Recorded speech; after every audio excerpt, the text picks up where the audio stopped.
Auzubillahimineşşeytanirracim. Bismillahirrahmanirrahim. Münebbihat kitabından kezekli dersimizi жалғастырамыз. Ve an Osman radıyallahu anhu khamsun hunna alamatul muttaqina.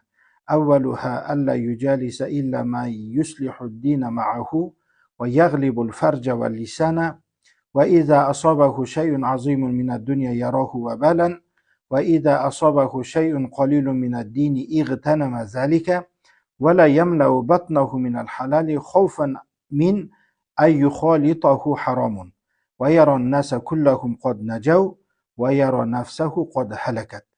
Ғажап екен. Hazreti Osman radıyallahu anhudan rivayet qılındı. 5 нәрсе бар, ол тақуадарлардың белгісі дейді.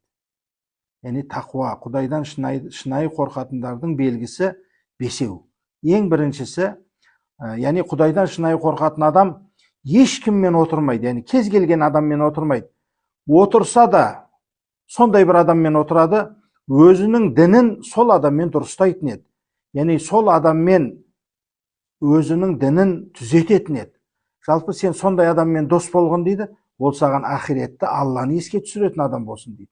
Кез келген адаммен, сені бір дұрыс емес жаққа бұратын адаммен дос болмау керек дегені ғой. Және өзінің фәржіне және лисан, өзінің ағзасына, екі аяғының арасындағы ағзасын айтады, және тіліне ие болған, яғни оны жеңген адам. Бұл да бұл тақуадарлардың белгісі. Пайғамбарымыз алейхиссалам айтады ғой, кімде-кім екі аяғының арасындағы ағзасы мен екі жағының арасындағы тіліне ие болса, кепілдік берсе, мен ол адамның жәннатқа кіруіне кепілдік беремін.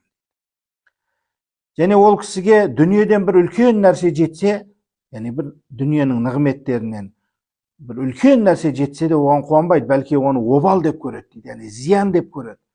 Бұл мені былай бұзатын бір қайғы, мұң сияқты көреді сол нәрсені. Ал енді оған діннен аз ғана нәрсе жетсе де оны ғанимат біледі дейді, оны қадірлейді дегені ғой.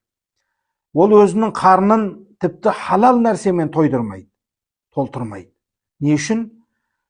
Егер көбірақ, тіпті халал нәрсенің өзін көбірақ жеп қойса, харам араласып қалуынан қорққандығы үшін дейді. Және ол адамдардың барлығын адамдар құтылды, адамдар пайда тапты деп көреді, бірақ өзінің нәпсін хәлак, яғни құрыды, тұтылды, құтылды емес, бәлки тұтылды, құрыды деп, хәлак болды деп көреді дейді ондай адам.